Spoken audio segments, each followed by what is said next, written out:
Warning, ito ay naglalaman ng mga nakakakilabot na revelasyon patungkol sa Satanismo. May ilang nakinig nito ang nakaramdam ng takot at masamang espiritu. Kung alanganin, maaring huwag na lamang ituloy panoorin o pakinggan ito. Pinalaya mula sa mga kapangyarihan ng kadiliman. Ang aking kwento ay nagsimula 22 taon nang nakalilipas sa isang maliit na bayan na kung tawagin ay ang Mary Iriego Oso item sa Bend Local Government Authority, Imo State. Ang aking ama ay lubos na kinaiinitan ng kanyang malalayong kamag-anak at malalapit na kamag-anak sa kadahilan ng hindi ko alam, marahil ay dahil sa kanyang minanang malawak na lupain. Kami ay isang masayang pamilya. Ang aking mga magulang taglay kaming apat, Love, Margaret, Emmanuel and Chinier. Ang aking mapagmahal at mapag-arugang ina ay namatay. Siya ay sinasabing namatay dahil sa kulang at pagkatapos ng 4 na taon ang aking ama ay namatay, ngunit dahil sa sinasabing gawa ng juju kasangkot laban sa kanya. 2 taon makalipas ang pagkamatay ng aking mga magulang, ang aking pinakamatandang kapatid, Love, ay misteryosong nawala at si Margaret, ang ikalawang anak na babae ng aking mga magulang ay nasiraan ng bait. Ang aking nakababatang kapatid na babae, Chinier, at ako ay pinadala sa aking mga lolo at lola. Doon natapos ko ang aking pag-aaral sa elementarya at pagkatapos ay natanggap sa Item High School. Ako ay nakaabot hanggang class 3 at huminto na sa pag-aaral dahil sa kakulangan ng salaping pambayad. Pagkatapos nito, ang aking mga lolo at lola ay nangamatay din. Pagkatapos ng lahat ng mga seremonya sa libing, isang hindi ko kilalang kamag-anak ang kumuha sa aking nakababatang kapatid na babae, Chinier, at hanggang sa mga oras na ito hindi ko alam ang kanyang kalagayan. Ako ay sapilitang bumalik sa bahay ng aking ama sa pamamagitan ng mabigat na pagpaparusa, at doon namuhay mag-isa sa gulang na 13 taon. Isang araw nakita ko ang isang kaibigan na kilala ko noong pang-elementarya, ang pangalan Chindom Anwakwe. Dahil napag-alaman niya ang lahat ng nangyari sa akin, dinala niya ako sa kanyang mga magulang na ako naman ay tinanggap kaagad at ibinilang na pangalawang anak na lalaki. Masaya ako sa kabutihang ito sa loob ng 2 taon at pagkatapos ang dyablo ay sumalakay muli. Si Chindom at ang kanyang mga magulang ay naglalakbay patungo umuwi nang ang kanilang sasakyan ay bumangga sa isang truck. Si Chindom at ang kanyang mga magulang ay patay kaagad sa lugar na iyon. Ang aking kalungkutan ay hindi masusukat. Nagawa kong mabuhay matapos ang seremonya ng libing, sa pamamagitan ng pagdadala ng mantika at panggatong at sa pagiging utusan. Sa dulo ng mga ito ako ay bumalik sa bahay ng aking ama at muling ginawa ang dating gawain upang makakain. Sa isang araw, isang lalaki mula sa aking lugar na tinitirhan ang umupo sa akin upang gumawa sa kanyang bukid sa halagang 50K. Sa bukid pinaraan niya ako sa sunod-sunod na mga tanong. Una, sinabi niya sa akin na ituro ko ang lupain ng aking ama. Pangalawa, ipagkatiwala ko sa isang tao ang mga lupain ito, sa kalapit na kamag-anak.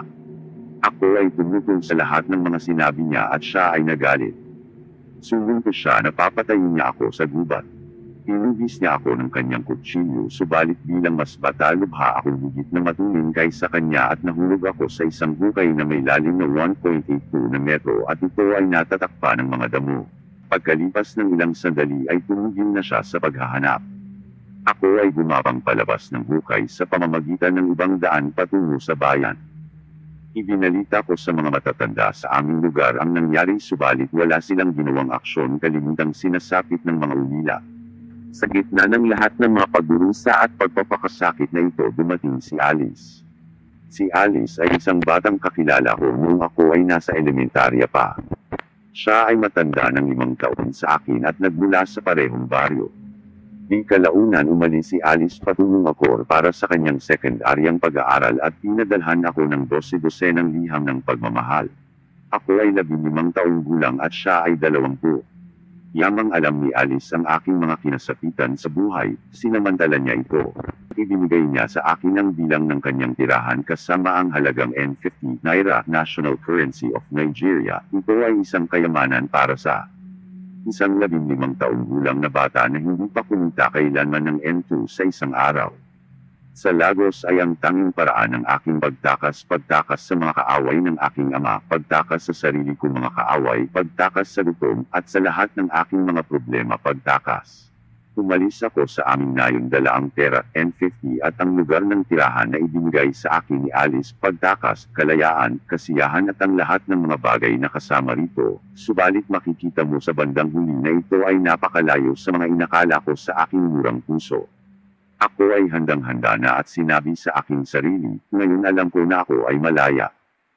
Kilala ako ng kanyang mga magulang at ang aking nakaraan dahil parehas na baryo ang aming pinagmulan, subalit hindi nila alam ang relasyon namin ng kanilang anak.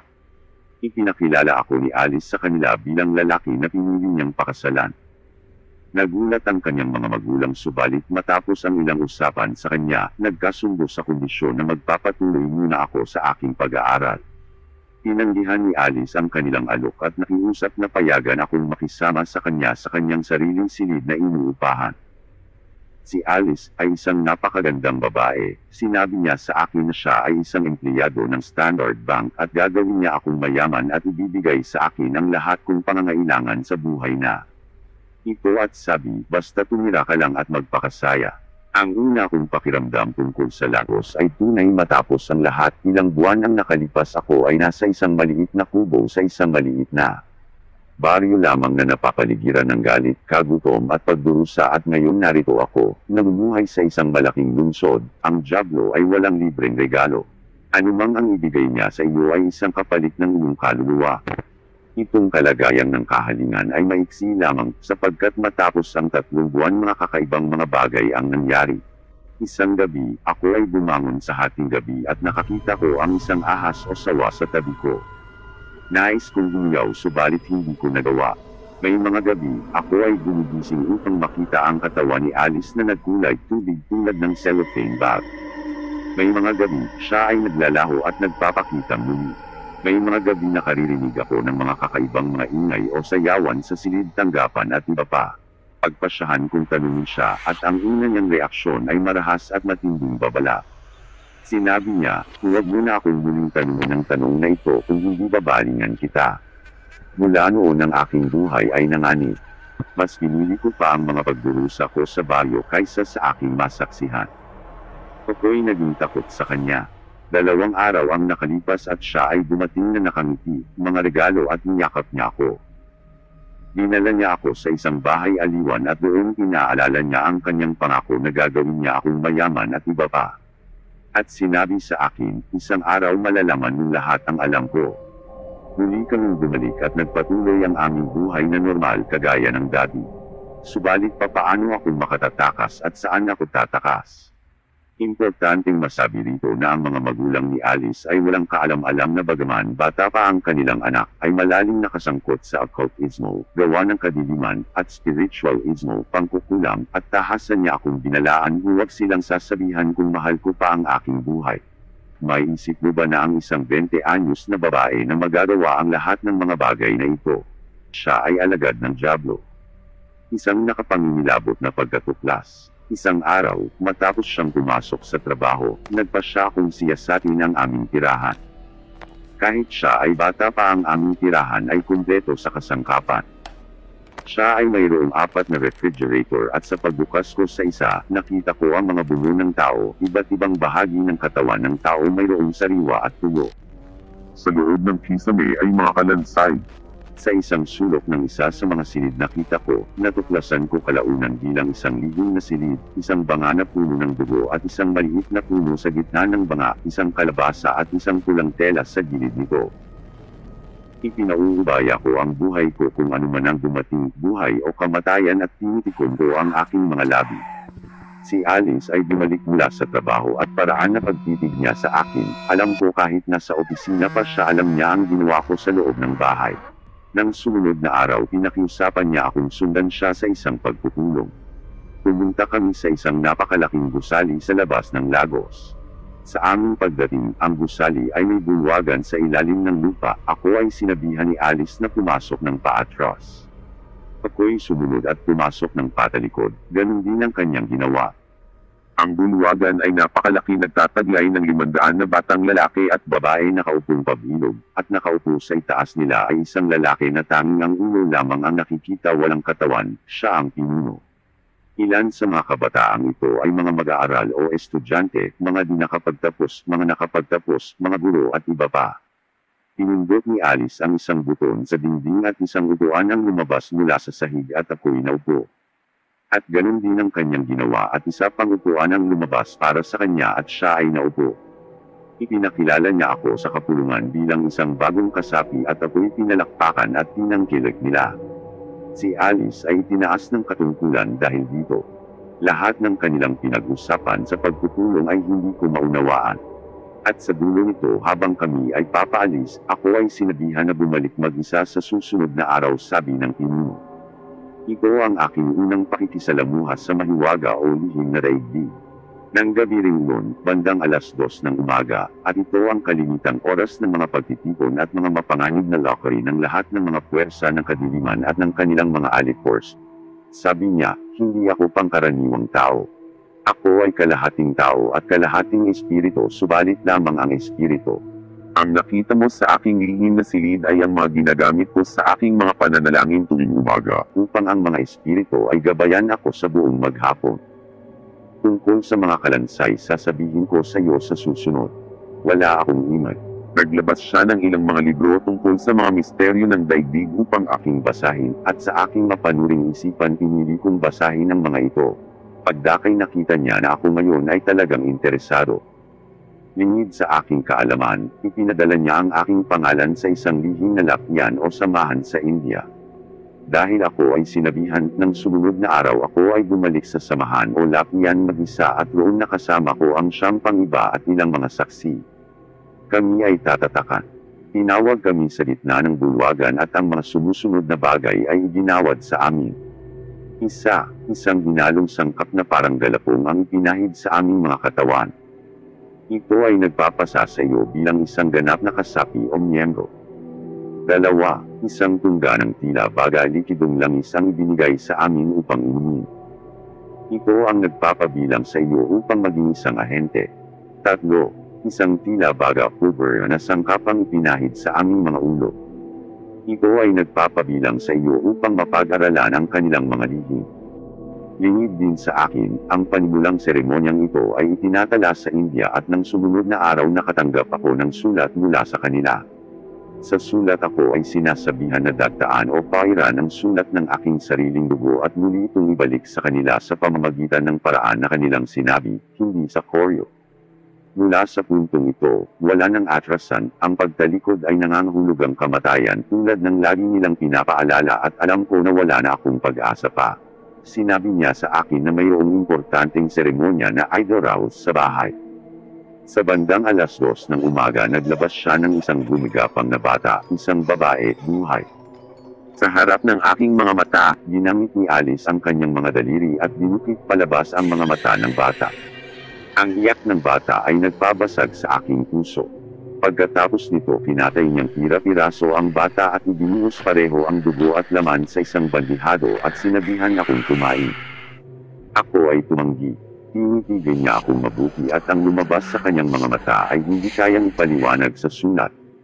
Bago ko malaman ang nangyayari, hindi ko lamang kinakain ang laman kundi dinidilaan na rin ang dugo. Habang ito ay nangyayari sinabi niya, ito ay isang tipanan sa ating dalawa, hindi mo ipagsasabi ang anumang bagay na nakita mo na ginagawa ko o anuman tungkol sa akin sa sinumang tao sa mundo. Sa araw na sirain mo ang tipanang ito ang iyong buhay ay mawawala. Ang ibig sabihin sa araw na sirain ko ang tipanang ito ako ay papatayin. Matapos ang insidenteng ito nagpasimula akong magkaroon ng kakaibang pakiramdam sa aking kalooban. Ako'y nabago at di ko na mapigilan ang aking sarili. Isang babala sa mga nanay. Kilala ba ninyo ang inyong mga katulong o kasama sa bahay? Ano ang kanyang pinagmulan? Ikaw ba ay nagsisiyasat na alamin ang tungkol sa kanya bago mo ipagkatiwala ang mga buhay ng iyong mga anak at iba pa sa kanya? Papaanong nakuha ni Alice ang bata na kanyang kinatay, maaari mong itanong. Kaya nga mga magulang, alamin ang pinagmulan ng inyong mga katulong. Nang makita ni Alice na siya ay nagtagumpay sa pagkuha sa akin na maging ganap na kasali sa espiritismo at matuling lumalago rito, siya ay nakontento at nalaman niya na ang kanyang misyon ay naganap na.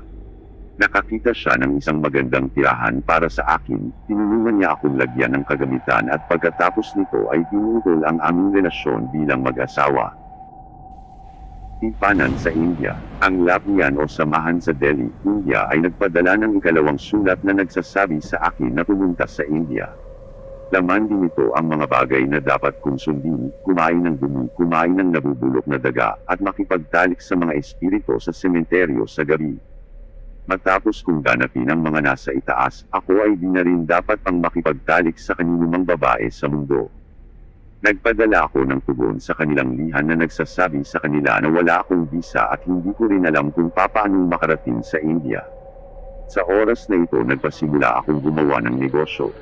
Ako ay isang seryosong taong nagpapalusot, subalit dahil sa mga kapangyarihan sa likod ko wala akong naging problema sa tao sa paliparan o customs at iba pa. Isang araw, isinara ko ang aking tirahan at lumabas. Sa aking pagbalik, binuksan ko ang pinto at naroon ang isang lalaki nakaupo sa loob. Ako'y natakot. Sabi niya, "Hindi ba ikaw si Emmanuel Amos?" Sabi ko, "Ako nga." Sabi niya, "Ako ay pinadala upang dalhin kita sa India, kaya maghanda ka na." Ako'y nagpalingalingat, tumungo at naupo sa tabi niya sa sofa, handa na sa susunod na utos. Subalit tulad ng kidlat, hinito niya ako at kami ay nawala. Ang sumunod na lugar na nakita ko ang aking sarili ay sa isang malaking pagtitipon sa bulwagan sa Delhi, India. Taglay ang isang malaking kalipunan na noong nakaupo na at nag-aantay upang batiin kami. Nilabas nila ang mga city o folder na kung saan ang aking pangalan ay nakasulat na at sinabihan akong pirmahan sa tabi nito. Isang bandihado na naglalaman ng mga laman ng tao, pinutol ng pira-piraso kasama ang isang palanggana ng dugo ang inilabas. Katapos isang lalaki na walang ulo ang nagpalibot-libot nagbubuhos ng dugo at laman sa mga pitchel. Iba't ibang uri ng mga kandila at insenso ang sinisindihan din. Ang walang ulong lalaki ay nagsabi ng ilang oras sayon at ang bawat isa ay inunom ang dugo at kinain ng laman at ang pagpupulong ay natapos na. Ang mga pagtatalaga sa India. Ngayon ang panahon ng aking pagsubok ay dumating. Ako ay sinugo sa isang lambak na may 200 metro ang lalim. Sa loob nito ay may mga lamang mapanganib na reptilya at mababangges na halimaw. Sila ay para pahirapan ako. Hindi ako dapat sumigaw kundi babagsak ako sa pagsubok at ang kahihinatnan ay kamatayan. Matapos ang 7 araw ng pagdurusa, ako ay inilabas at pinadala sa isang lugar na kung tawagin ay India Jungle. Sa gubat na ito, nakita ko ang iba't ibang uri ng mga malademonyong ibon. Malademonyo dahil ang ilan ay may mukha tulad ng mga aso, ang ilan ay tulad ng mga pusa at iba pa. Gayunman may mga pakpak. Sa loob ng kagubatang ito ay may isang kuweba, at ang kuwebang ito ay nabubuksan lamang ng mga malademonyong mga ibon. Binuksan nila ang kuweba at ako ay pumasok sa loob. Ang mga bagay na nakita ko ay mahirap ipaliwanag. Mayroon buwang mga nakakakilabot na mga nilalang, ang ilan ay mukhang mga tao subalit may mga buntot at walang mga mukha at iba pa. Ito ay isa pang lugar ng pagpapahirap. Ang pagpapahirap doon ay higit na maisasalarawan na tulad ng kalahating impyerno. Ako ay naroon sa ganoong kalagayan sa loob ng 7 araw at inilabas. Pagkatapos ako ay ipinadala sa isang napakalaking aklatan na naglalaman ng malalaking bulto ng mga mahihiwagang aklat upang pag-aralan. Ako ay dumampot ng 2 di kalaunan, Abyssinia, ang ibig sabihin ay pagkawasak, at Asina, na ang ibig sabihin na bibigay buhay o kagalingan. Maya-maya ako ay binigyan pa ng marami pang aklat. Ako ay bumili na gumawa ng isang lihim na sinid sa pagdating ko sa Nigeria na may laman ng mga sumusunod na bagay, isang katutubong banga na may lamang dugo ng tao, isang buhay na puno sa loob, isang dugo ng tao, mga pakpak ng buliter, balat ng mailap na hayop, balat ng sawa at isang malaki at makinang laterites sa tabi ng banga. Ang dugo sa loob ng banga ay iinumin tuwing umaga na may kasamang orasayon. Ako rin ay bumili na huwag ng kakain ng anumang pagkain na niluto ng mga tao subalit ako ay pakakanin sa paraang supernatural. Taglay ang lahat ng mga bili na ito, ako ay bumalik sa Nigeria tulad ng paraan ng aking pagpunta at ginanap ang lahat. Balik tahanan sa Nigeria. Ako ngayon ay naging kabahagi na at sangkap ng daigdig ng espiritu at maaari nang makapaglakbay saan mang bahagi ng mundo. Ayon sa mga aklat na aking dinala, ang mga espiritong nilalang ay namumuhay sa kalawakan. Marahil itataas nila ang aking mga kapangyarihan, kaya pinagpasyahan kong subukan. Ako ay lumabas ng aking bahay, gumawa ng ilang mga orasayon at tinawag ang buhawi at nawala. Nasumpungan ko ang aking sarili sa kalawakan at nakita ang mga espiritong nilalang na ito. Ano ang kailangan mo, ang tanong nila? Sinabi ko na kailangan ko ng mga kapangyarihan. Ako'y muling bumalik sa mundo matapos ang 2 linggo taglay ang mga kapangyarihang galing sa kanila. Tulad ng sinabi ko noong una, hindi ko na kayang kontrolin ang aking sarili. Sa kabila ng lahat ng mga kapangyarihang ito na aking natanggap, kinailangan ko pa rin ng marami pang kapangyarihan. Pinagpasyahan ko na tumungo sa ilalim na daigdig upang mapatunayan ang nakasulat sa mga aklat na ibinigay sa akin. Isang araw ako ay nagtungo sa isang cobbling lugar sa mga halamanan, gumawa ng ilang mga orasayon na sinasabi sa mga aklat at inutusan ko na bumukas ang lupa. Bumukas ang lupa at pagdakay gumapang palabas ang mga demonyo. Taglay nito ang ganap na kadiliman na maihahalin tulad sa kadiliman sa isa sa mga sumpa na nangyari sa Ehipto na naitala sa Biblia. Nakita ko ang maraming bagay na mahirap ipaliwanag. Nakakita ako ng mga taong nakitanikala, taong ginagamit upang gumawa ng salapi ang kanilang mga tungkulin ay maghanap buhay araw at gabi upang tusnusan ng salapi ang kanilang mga bihag. Nakakita ako ng ilang mga taong matataas ang kalagayan sa lipunan na kasapi na pumunta roon upang mag-alay ng mga handog at muling babalik sa mundo na taglay ang ilang regalo na ibinigay sa kanila ng mga espiritu na namamahala sa lugar. Nakita ko ang ilang mga namumuno sa simbahan na naparito para makakuha ng mga kapangyarihan na makapagsalita ng isang bagay na katanggap-tanggap na walang tatutol sa simbahan. Nanatili ako sa loob ng 2 linggo at muling bumalik matapos kong matanggap ang mas maraming kapangyarihan. Ipanang sa reyna ng dalampasigan. Isang gabi, nagpasya akong maglakad-lakad. Sa Eliot Neto bus stop, nakita ko ang isang batang babae na napakaganda naghahantay.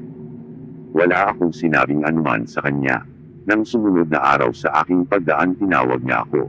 Ako ay huminto at ipinakilala ko ang aking sarili sa kanya bilang Emmanuel Amos, subalit hindi niya ipinakilala ang kanyang sarili sa akin. Tinanong ko ang kanyang pangalan at tirahan, subalit tumawa lamang siya. Tinanong niya ang akin, sinabi ko lamang ang kalye. Nang ako ay papaalis na, sinabi niya na dadalawin niya ako isang araw. Sa aking isipan sinabi ko, iyon ay napaka-imposible, hindi ko ibinigay sa kanya ang numero ng aking bahay, papaano siya rito makararating. Subalit totoo sa kanyang mga sinabi, nakarinig ako ng isang katok sa aking pintuan makalipas ang 1 linggo matapos ang aming pag-uusap sa himpilan ng boss. Naroon siya, isang mahiwagang dalaga. Binati ko siya sa aking isipan. Nagtataka ako sino kaya itong magandang dalagang ito, at hindi niya alam na naglalakad siya sa isang mapanganib na lupa. Inasikaso ko siya at siya ay umalis na rin. Matapos ang unang pagdalaw, naging madalas ang kanyang pagdalaw kahit wala kaming relasyon. Napansin ko na sa kanyang pagdalaw, parehas ang oras at hindi siya dumarating ng maaga o huli kahit 1 minuto man lamang. Biglang-bigla binago niya ang kanyang pagdalaw sa gabi. Isa sa kanyang mga pagdalaw sinabi niya sa akin, ngayon napapanahunan ako naman ang dalawin mo. Nanatili kaming magkasama ng gabing iyon hanggang 8:00 ng umaga ng sumunod na araw at umalis kami. Sumakay kaming dalawa sa bus at sinabi niya sa tsuper na huminto sa bar beach o inuman sa tabing dagat. At sa aming paghinto, tinanong ko siya, saan tayo pupunta? Sabi niya, huwag kang mag-alala, malalaman mo kung saan ang bahay ko. Dinala niya ako sa isang sulok ng bar beach, gumamit ng tila baga isang sinturon at tinalian kaming dalawa at pagdakay isang kapangyarihan mula sa likod at nagtulak sa amin patungo sa ilalim ng dagat. Nagpasimula muna kaming lumipad sa ibabaw ng tubig at direko sa karagatan. Ang mga bagay na ito ay nangyari sa aking pisikal o panlabas na kaanyuan. At sa isang punto kami ay lumubog sa sahig ng dagat at sa aking pagkagulat nakita ko ang aming sarili naglalakad sa isang pangmatulin na lansangan o expressway. Dumako kami sa isang lungsod na may taglay na napakaraming tao na lahat ay abala. Nakita ko ang mga pagawaan ng gamot tulad ng science lab, nagdedesenyong laboratorio, at isang sinihan. At sa likod ng lungsod, nakita ko ang bata at magagandang mga babae at gwapong mga batang lalaki. Walang matandang tao. Ipinakilala niya ako sa kanila at ako ay pinapasok. Dinala niya ako sa mga lugar tulad ng silid ng kadiliman, silid ng patuyuan, at silid ng pag-eempake. Pagkatapos ay dinala niya ako sa isang pangunahing pabrika at bodega at pagkatapos dumating kami sa kanyang pribadong mansyon. Doon niya ako pinaupo at sinabi sa akin, ako ang reyna ng dalampasigan at may masidhing pagnanasa na gumawang kasama ka. Ako'y nangangakong bibigyan ka ng kayamanan at ang lahat pa ng mga bagay na kasama nito, pag-iingat at lahat pa ng kasama nito, buhay at isang anghel na magagabay sa iyo. Pumundat siya ng isang buton at isang bandihado ng karne o laman ng tao, pira-piraso, ang laman nito at sabay kaming kumain. Inutusan niya ang isang malaking ahas na lumabas at sinabi niya sa akin na lumunin ko ito.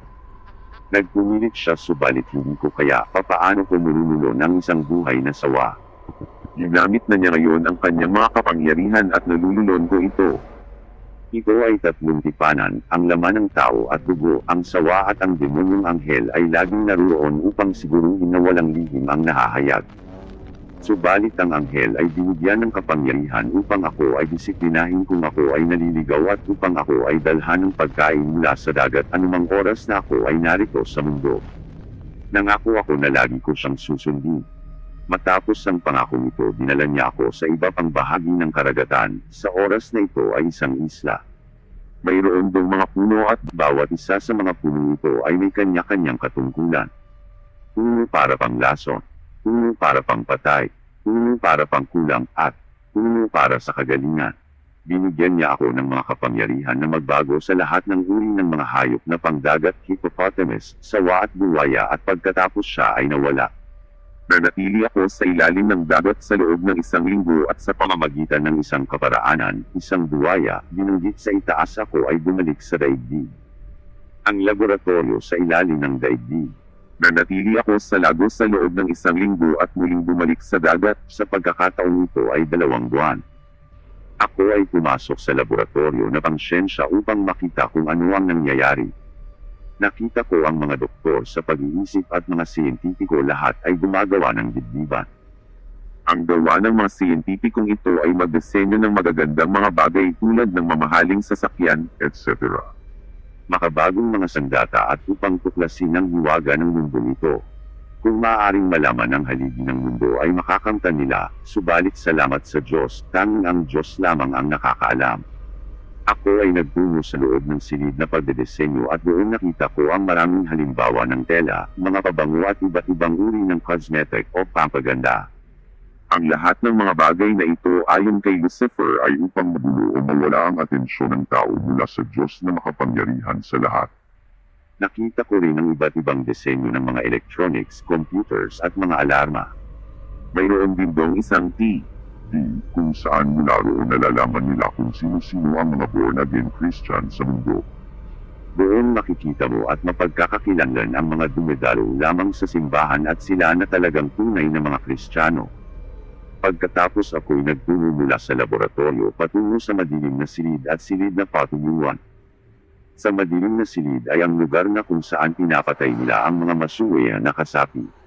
Pinapatay nila sa pamamagitan muna ng pag-aalis ng dugo at pagkatapos ay pinapadala ang tao sa silid ng makina na kung saan siya ay jejjelingin hanggang maging pulbos at pagkatapos ipapadala ang alikabok o pulbos sa silid ng sakuhan na kung saan sila isasako at itatabi para kuhanin ng mga albularyo para sa kanilang mga agimat.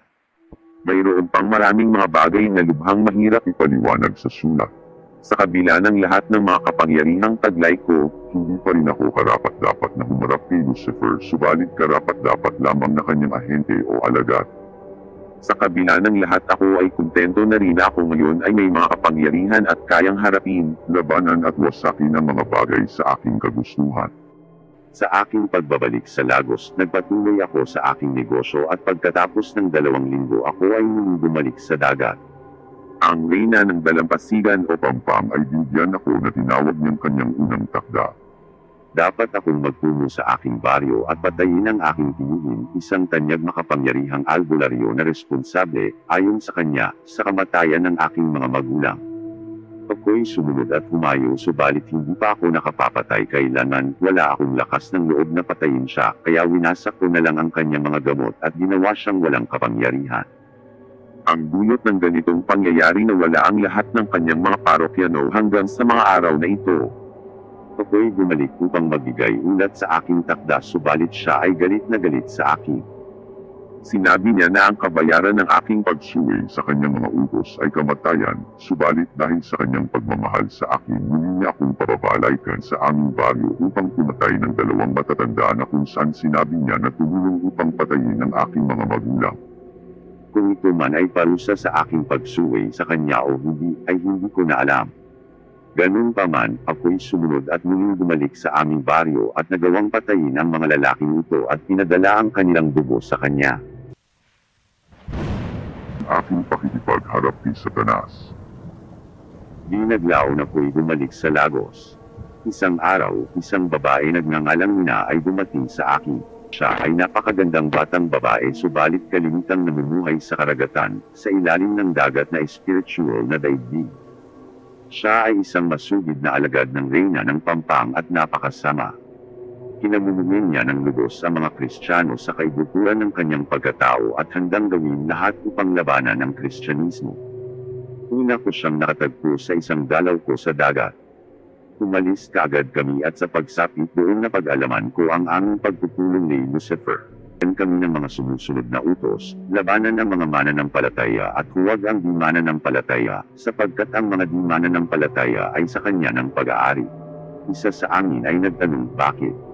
Sinabi niya na ang dahilan na pinalayas siya ng Diyos paalis sa lugar na iyon. Ayaw niyang sabihin ang salitang langit at sa buong panahon ng aming mga pagpupulong sa kanya hindi niya binanggit ang salitang langit. Kundi lagi niyang ginagamit ang salitang lugar na iyon dahil sa kapalaluan at kaya nga ayaw niyang sinumang Kristiyano ang makarating doon, langit. Sinabi niya rin sa amin na huwag labanan ang mga bulaan o hipokrito. Sila ay kagaya ko, sabi niya. Nagpatuloy siya sa kanyang talumpati at sabi, dapat lamang nating labanan ang mga tunay na Kristiyano. Na ang kanyang oras ay malapit na kaya nga dapat tayong lumaban di tulad ng dati at siguruhin na walang makapapasok sa lugar na iyon. Kaya isa sa amin ang nagsabi sa kanya, narinig namin na nagsugo ang Diyos ng isang tao upang iligtas ang sangkatauhan pabalik sa Diyos.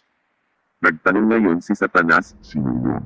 Isang kasapi ang sumagot Jesus at sa aming laking gulat, Si Lucifer ay nahulog mula sa kanyang inuuruan.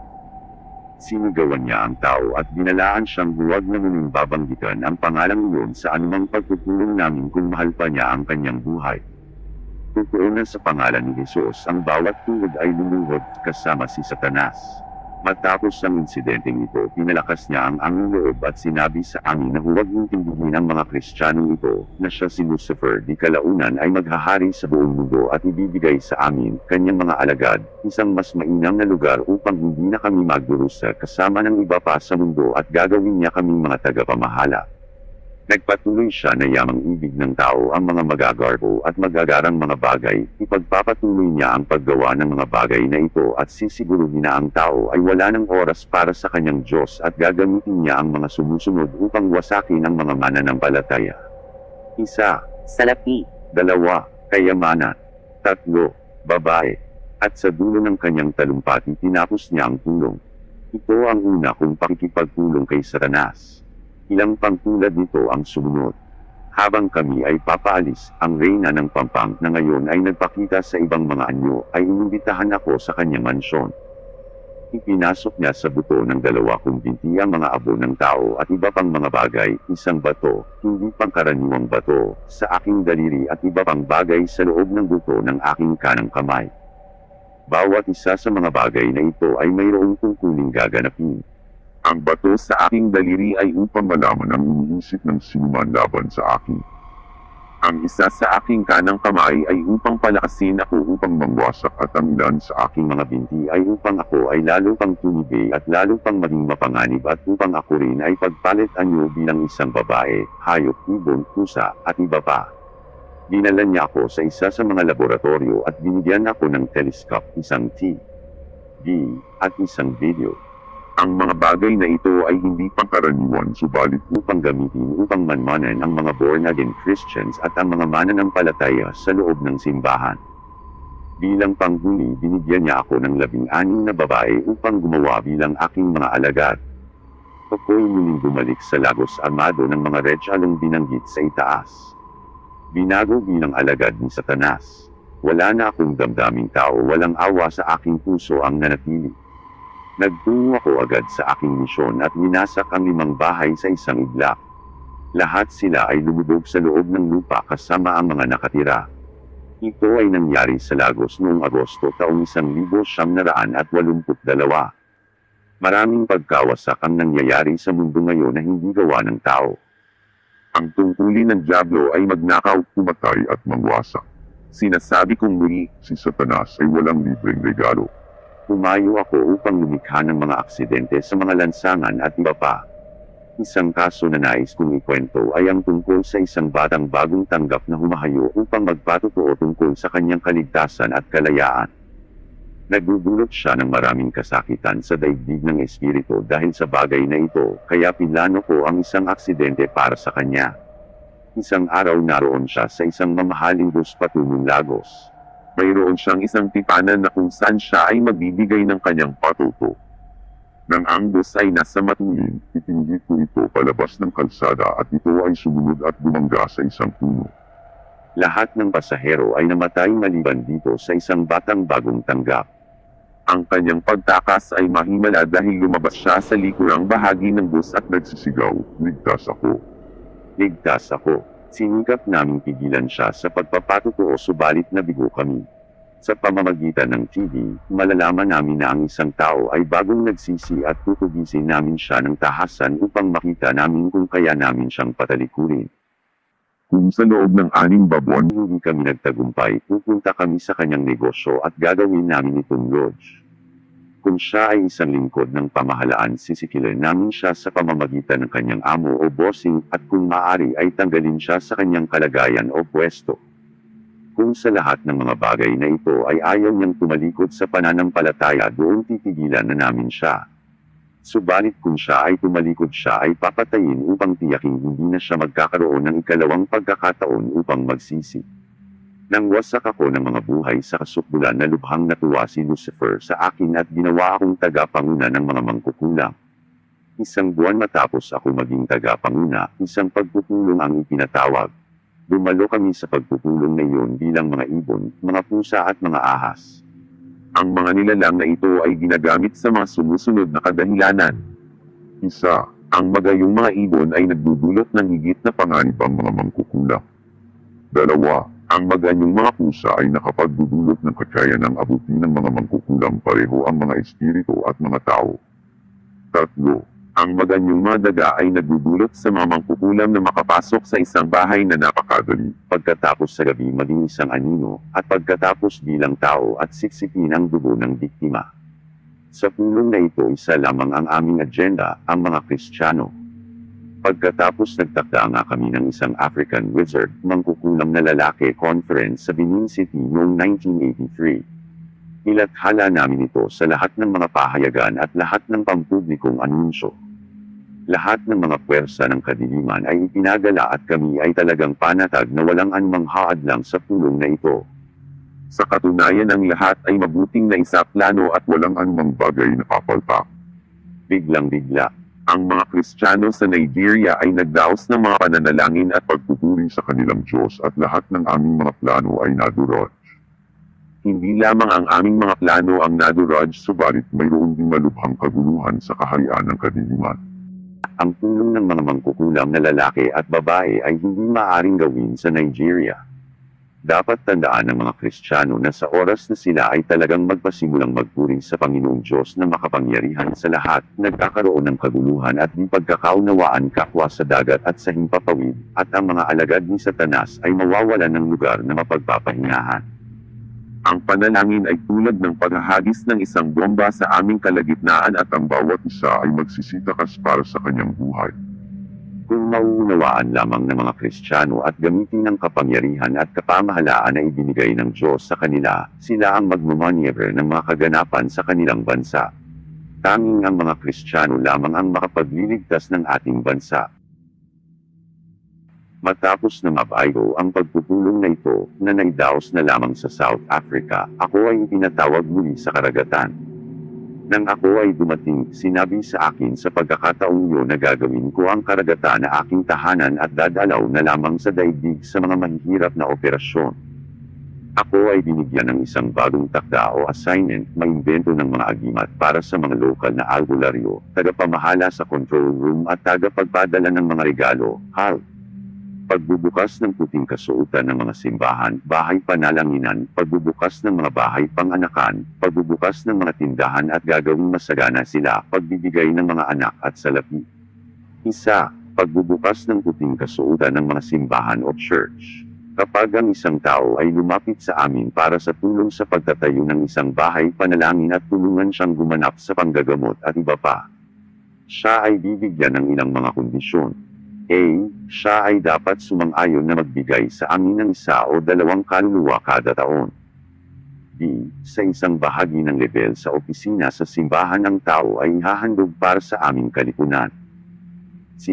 Walang sinumang kasapi ang pagtutulutang pumasok sa bahay panalanginan na nakasapatos. Kapag tinanggap niya ang mga kondisyon na ito, siya ay bibigyan ng isang tulad ng isang puting bato, mga buto ng tao, dugo at mga agimat, lahat sa katutubong palayok. Siya ay aatasan na ilibing ang palayok na ito kasama ang lahat ng nilalaman nito sa harap ng simbahan at ilibing na may krus sa ibabaw nito. Matapos ang paglilibing, tanging ang krus lamang ang makikita. Siya ay pagbibilinin na gumawa ng isang pool o babaran o itago ang sisidlan na kung saan ang mga espiritu ay patuloy na maglalagay ng espesyal na tubig. Ang tubig na ito ay ang naririnig mong tinatawag nilang banal na tubig. Maraming tao kapag ginugulo ng mga masasamang espiritu ay natutunos sa mga propeta o albularyo upang palayasin sila. Ang katotohanan ay dinaragdagan lamang nila na mas marami pang demonyo sa kanila. Ang isang demonyo ay hindi kayang palayasin ng kapwa-demonyo. Ang gagawin ng propeta ay ipapanalangin ng miyembro at pagkatapos ay bigyan siya ng isang pulang tela upang ilagay sa kanyang bahay, at pagkatapos pagpapayuhan na laging manalangin na may mga kandila at mga insenso. Sa pamamagitan ng ganitong gawa ang tao ay nag-iimbita sa amin sa kanyang bahay. Kung minsan ang miyembro o kasapi ay papayuhan na magdala ng isang kambing at iba pa. Para sa handog. Ang mga handog na ito ay para sa amin na pumarito at tulungan ng tao. Ang propeta o albularyo ay walang kapangyarihang magpagaling. 2. Pagbubukas ng mga bahay paanakan. Kung ang isang babae ay magtungo sa amin para sa tulong sa pagbubukas ng isang bahay paanakan at gagawin itong malago, siya bibigyan ng ganitong mga kondisyon. 1 buwan ang aming pipiliin na kung saan ang lahat ng mga batang ipapanganak sa bahay paanakan ay mamamatay, subalit sa ibang mga buwan ang mga bata ay mabubuhay. Kung siya ay sumang-ayon, siya rin ay bibigyan ng isang agimat na makapang haatak ng mga tao sa kanyang bahay panganakan. Mayroon ganung mga bahay panganakan sa Onitsha, Lagos at iba pa. Ang mga sapatos ay hindi pinahihintulutan sa mga bahay panganakan. 3. Pagbubukas ng mga tindahan ng mamahaling gamit. Kapag ang isang tao ay lumapit sa amin para humingi ng tulong sa ganitong bagay, siya ay bibigyan ng isang singsing na may taglay na kondisyon na walang babae ang dapat huminto nito. Siya rin ay papayag na aming maging miyembro. Kung pumayag siyang ganapin ang mga kondisyon ito, ang kanyang tindahan ay laging puno ng magagara at makabagong materyales mula sa amin. 4. Paghahandog ng mga bata. Kung ang isang baog na babae ay magtungo sa ilang albularyo, matapos niyang sabihin ang kanyang mga kahilingan, siya ay sasabihin na dalhin ang mga sumusunod, isang puting tandang, isang kambing, katutubong abo at gamit ng bata. Siya ay sasabihan na umalis at sa kanyang pagliban, ang albularyo ay magtutungo sa aming daladala ang mga bagay na ito. Paghahaluan namin ang ilang mga bagay na mahirap ipaliwanag sa salita, at kasama rito ang mga abo ng tao. Gagamitin niya ang agimat na ito upang ipangluto para sa babae at iba pa. Siya ay magiging buntis at mangganganak, subalit hindi ito normal na tao. Kung ang bata ay isang babae, siya ay mabubuhay at makapag-aasawa pa, subalit siya ay mananatiling baog buong buhay niya. Kung ang bata ay lalaki, siya ay mabubuhay at magsasanay pa, subalit bigla siyang mamamatay. Hindi sila mabubuhay upang ilibing ang kanilang mga magulang. Nais kong sabihin dito na ang pagkabaog ay kalimitang gawa ng mga demonyo. Makakakita ka ng isang babaeng baog dito sa daigdig, subalit maaari siyang magkaroon ng mga anak sa dagat. Kaya nga binabalaan ko ang mga anak ng Diyos na maghintay sa Diyos lamang, siya lamang ang makapagbibigay ng mga tunay na anak. 5. Pagbibigay ng salapi. Kung ang isang tao ay lumapit sa amin para sa salapi, siya ay bibigyan ng mga ganitong kondisyon na dapat tapin, siya ay aatasan na ibigay ang isang bahagi ng kanyang katawan o kung siya ay may pamilya siya ay sasabihan na dalhin ang kanyang anak na lalaki.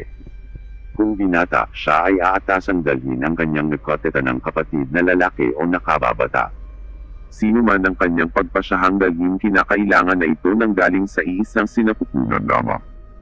Isang bagay na dapat banggitin ay habang pinapatay ang biktima, ang tao na nagdala sa kanya ay bibigyan ng sibat o pana. Ang kanyang relasyon o kamag-anak ay hahayaang dumaan isa-isa sa harap ng salamin. Sa oras na dumaan ang kanyang inihandog, sasabihan siya na sibatin at kapag ito ay nangyari ang biktima ay mamamatay kung saan siya naroon. Marami pang ibang kaparaanan, subalit isa sa mga ginagawa ni Satanas ay ganoon. Sinisiguro niya na sa ibang mga kaparaanan, ang naghandog ang siyang responsable sa kamatayan ng biktima, sa pamamagitan ng pagsibat ng nagbigay sa biktima. Tandaan, si Satanas ay walang libreng regalo. Papaanong nilalabanan ni Satanas ang mga Kristiyano? Sabagkat hindi tayo nakikibakaw laban sa laman at dugo, kundi laban sa mga pamunuan, laban sa mga kapangyarihan, laban sa mga espiritu ng kasamaan sa matataas na lugar. Pakikipaglaban sa mga Kristiyano.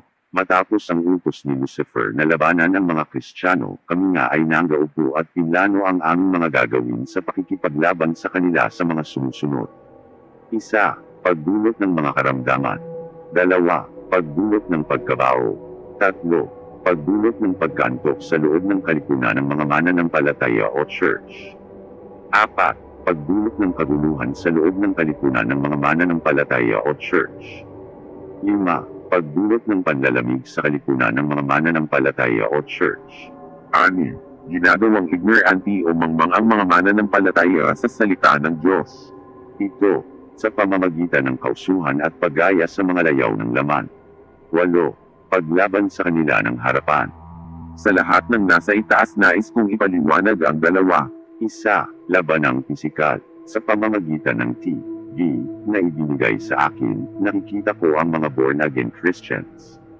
Hindi namin nilalabanan ang mga hipokrito o mapagpaimbabaw dahil sila ay mga kasama na namin.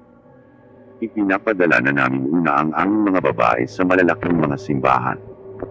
Sa loob ng simbahan sila ay kumakain ng chewing gum o pinapayak ang mga bata o gumagawa ng anumang makapagdudulot ng kaguluhan sa mga tao sa pakikinig ng salita ng Diyos. Maaari silang magpasyang pumunta bilang espiritu at dolutan ang mga tao ng pagkatulog habang ang pangangaral ay ginaganap. Kapag nakita nilang ikaw ay may isang malinaw pagsisiyasat sa sarili dahil sa pangangaral, aantiyan kanila sa labasan ng simbahan at sa paglabas mo, isa sa kanila ang babati sa iyo at bibigyan ka pa nga ng regalo, at lagi ito yung gusto mo, at magpapakitang mapagkaibigan. Gagawin niya ang lahat at bago mo malaman ang mga nangyayari nakalimutan mo na ang mga lahat ng iyong natutunan sa simbahan. Subalit para sa isang tunay na Kristiyano, isa sa mga babaeng ito, matapos ang gawain, ay luluksong batiin ka at magnanasang alamin kung saan ka nakatira na nagkukunwaring bago lamang siya sa lugar na iyon at walang masyadong kakilalang mga Kristiyano sa paligid. Sa pagdadala mo sa kanya sa bahay, siya ay dali-daling bibili ng saging at ang Kristiyano ay tatanggapin ito bilang tanda ng pagmamahal. Magpapatuloy siya sa kanyang pagdalaw hanggang sa bandang huli ay alisin niya ang liwanag ni Kristo sa iyo at pagkatapos ay hihinto sa pagdalo. Ang malalaking operasyon sa mga buhay na iglesia at church at mga pagtitipon ay ang mga sumusunod, pinapahina ang loob ng mga Kristiyano sa pagbabasa at pag-aaral ng salita ng Diyos, at dahil dito ay nagiging mga mangmang sila sa kanilang kapamahalaan at sa mga pangako ng Diyos. Sa mga krusada ang mga babaeng ito ay ipadadala upang magdulot ng di pagkakaunawaan at mga pag-aawayan. Kung papaanong napagkakakilanlan ang mga Kristiyano, ang mga born-again Christians ay kilala sa pamamagitan ng maliit na pagdadala ng Biblia sa mga gawain na kanilang dinadaluhan. Sila ay kilala sa daigdig ng espiritu sa pamamagitan ng liwanag na patuloy na dumadaloy sa kanila tulad ng isang napakaliwanag na kandila sa puso o isang bilog na liwanag sa palibot ng kanilang ulo o isang dingding na apoy sa palibot nila. Kapag ang isang Kristiyano ay naglalakad mag-isa, nakikita namin kasama nilang naglalakad ang mga anghel, isa sa kanan, isa sa kaliwa, at isa sa likuran. Dahil dito napaka-imposible kaming makalapit sa Kanya. Ang tanging paraan upang magtagumpay ay sa pamamagitan ng pagtukso sa isang Kristiyanong magkasala dahil dito nagkakaroon kami ng isang butas upang makapasok. Kapag ang isang Kristiyano ay nagmamaneho ng isang sasakyan at gusto namin siyang saktan, sinisiguro namin na hindi siya nag-iisa sa sasakyan. Laging mayroon isang anghel sa tabi niya. O kung nauunawaan lamang ng Kristiyano ang lahat ng ihinanda ng Diyos para sa kanya, hindi na siya nakikisalamuha sa kasalanan o mamuhay ng walang pakialam. 2. ang paggawa ng isang bagsak na Kristiyano. Bilang isang tagapanguna na inilagay ni Lucifer, ipinapadala ko ang mga babaeng ito sa mga buhay na iglesia at mga pagtitipon. Ang mga babaeng ito ay mainam na nakadamit at pagkatapos ng Pangangaral ay lalabas o lalapit para sa altar call, nagpapanggap na tinagap si Kristo at ipapanalangin. At pagkatapos ng gawain sila ay mananatili upang antayin ang mga ngaral na natural naman na masayang-masaya sa mga bagong tanggap na ito. Ang mga bagong tanggap ay maaring sundan pa ang mga ngaral sa kanyang bahay.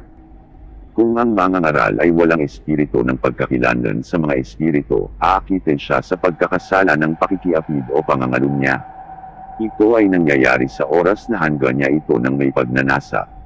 Sisiguraduhin niya na magpapatuloy siya sa ganitong kasalanan hanggang sa Pighati na niya ang espiritu ng Diyos na nasa kanya at pagkatapos ay iwanan na siya tapos ang misyon.